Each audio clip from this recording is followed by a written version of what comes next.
Assalamualaikum warahmatullahi wabarakatuh. Okey, pada hari ini kita akan belajar pula tentang teknik menjawab bahagian C nombor 10. Okey, kenapa bahagian C nombor 10 ni penting? Okey, kerana dia adalah wajib dijawab oleh semua pelajar dan jawapan dan markah dia adalah 10 markah. Okey, bagaimana kita nak dapat markah penuh 10 markah tu? Okey, jom kita belajar sama-sama. Okey, untuk soalan nombor 10, okey, soalan dia berkaitan tentang hipotesis, tujuan, pemboleh ubah, radas dan bahan, kaedah, penjadualan data. Okey, sebelum ni kita dah belajar tentang hipotesis dan pemboleh ubah. Jadi, mudahlah untuk kita menjawab. Okey, ini adalah contoh soalan nombor 10. Okey, di mana untuk soalan nombor 10, dia terbahagi kepada bahagian A dan bahagian B.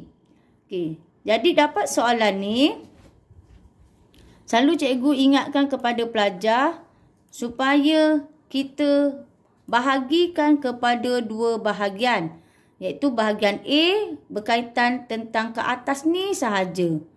Okey, bahagian B tentang yang bawah ni sahaja. Jadi tak ada kaitan B dengan orang yang memasak.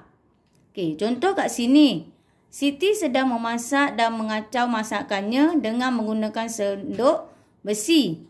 Dia dapati sendok besi itu cepat panas.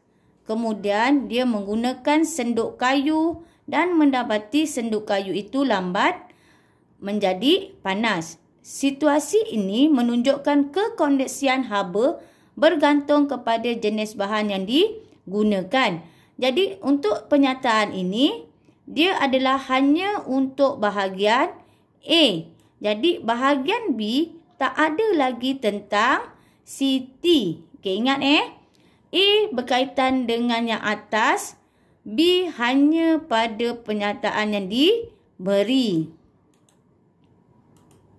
Okey, contoh dia. Soalan pertama dia akan tanya hipotesis. Jadi macam mana kita nak jawab hipotesis? Kita dah ingat, dah belajar. Untuk hipotesis, okey, dia adalah jawapan mesti ada jika, maka.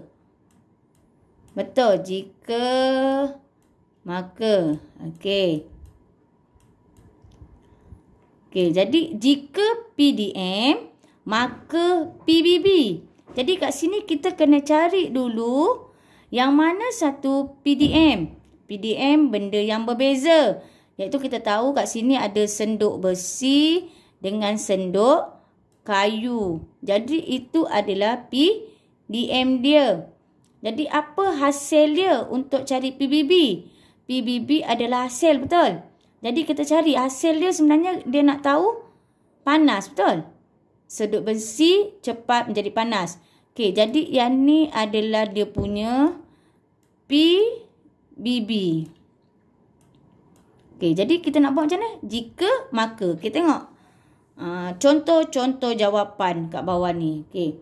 Contoh jawapan dia, okey, logam berlainan mempunyai sifat kekondisian yang berlainan. Okey, yang ni boleh, yang ni.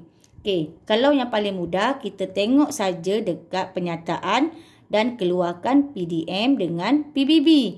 Jadi, jika sendok besi, okay, kita nampak kan sendok besi tadi kan?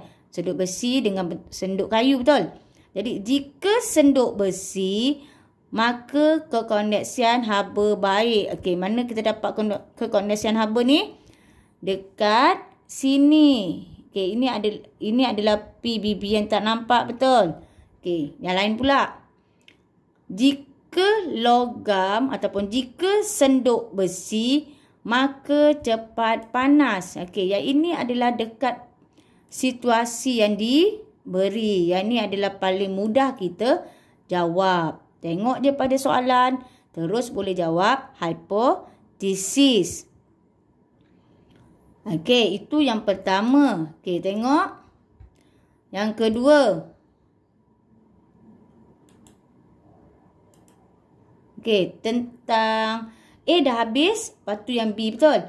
B tak ada kaitan dengan Siti. Dia bagi penyataan yang baru, iaitu dengan menggunakan rod kaca, rod kuprum, paku tekan, lilin, jam merandik dan radas atau bahan atau radas yang lain yang bersesuaian, huraikan satu eksperimen untuk mengkaji jenis logam terhadap kekondisian haba. Okey, kat sini pun kita dah tahu jenis logam kekondisian haba. Yang ini adalah PDM. Okey, yang ini adalah PBB. Okey.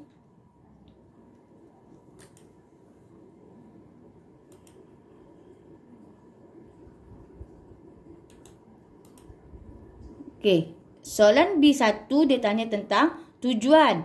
Okey, macam mana nak cari tujuan? Okey, keyword dia adalah untuk mengkaji PDM terhadap PBB ataupun untuk mengkaji hubungan antara PDM dan PBB. Okey, ingat Okey, biasakan PDM di hadapan barulah PBB.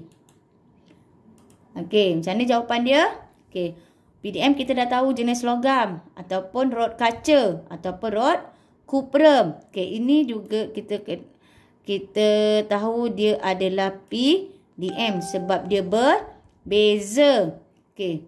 Jadi jawapan untuk mengkaji jenis rod, okey, ada dua kan jenis rod ataupun jenis logam terhadap kekondisian haba. Okey, itu adalah tadi tentang okey. Untuk B2, tadi tujuan. Yang ni B2 tentang pemboleh ubah. Okey, kita tahu pemboleh ubah ada 3. Okey, dimanipulasi, bergerak balas dan juga dimalarkan. Okey, untuk dimanipulasi, dia kata bahan yang berbeza. Kita tengok kat sini. Yang mana berbeza? Okey, rod kaca dengan rod kuprum. Okey, dia adalah PDM. Okey. Okey, sekarang kita tengok lagi. Okey. Dia kata bergerak balas hasil ataupun keputusan yang kita nak lihat. Okey, keputusan yang kita nak tengok adalah kekondisian haba. Okey, ini adalah PBB. Okey, kita tahu PBB ada 2 betul. Nampak dengan tak nampak. Okey, yang ini adalah PBB yang tak nampak. Kita tak nampak kekondisian haba. Yang kita nampak apa? Masa untuk paku tekan jatuh. Okey, itu adalah PBB juga. Okey, yang dimalarkan yang sama. Okey, yang sama apa sekarang? Paku tekan. Kita kena gunakan jenis paku tekan yang sama. Okey, kita tengok jawapan dia. Okey, dimanipulasi jenis rod ataupun rod kaca dan rod kuprum. Okey, bergerak balas kekondisian haba yang ke atas ni ataupun masa yang diambil untuk paku tekan jatuh. Itu adalah pemboleh ubah bergerak balas yang kita boleh nampak. Sebab kita nampak kan paku tekan tu jatuh. Okey, dimalarkan. Yang sama adalah jenis paku tekan. Yang sama juga jarak dari paku ke penenun Bunsen. Okey. Kita tengok lagi untuk 3. Radas dan bahan. Okey. Salin semua radas dan bahan yang diberi. Tambah 1 atau lebih bahan yang wajib ada untuk melengkapkan eksperimen. Okey. Apa radas yang diberi? Bahan yang diberi. Okey, rod kaca, rod kuprum, paku tekan, jam randik. Yang ini kita kena salin semua. Dan kita kena tambahkan 1. Okey, contohnya. Kalau berkaitan dengan masa, dia mesti kena ada tambah jam randik. Tapi jam randik kat sini dia dah beri. Okey, kalau berkaitan dengan ukur, kita mesti tambahkan pembaris. Tambahkan pita pengukur. Kalau tentang pemanasan, kita kena tambahkan penenun Bunsen. Sebab sekarang berkaitan ni, kita panaskan betul. Jadi mesti kita kena kasih dia penenun Bunsen. Okey, tengok jawapan dia. Okey, salin semula kan. Kita kena salin semula yang sama. Jangan sampai tertinggal satu. Tertinggal satu, kita akan hilang markah. Okay, salin semula. Rod kaca, rod kuprum, paku tekan, lilin, jam randik dan penenun Bunsen. Sebabnya dia adalah berkaitan tentang pemanasan. Jadi kita mesti ada penenun Bunsen. Okey, yang keempat adalah kaedah. Okey. Cara dia lukisan berlabel. Semua lukisan mesti berlabel.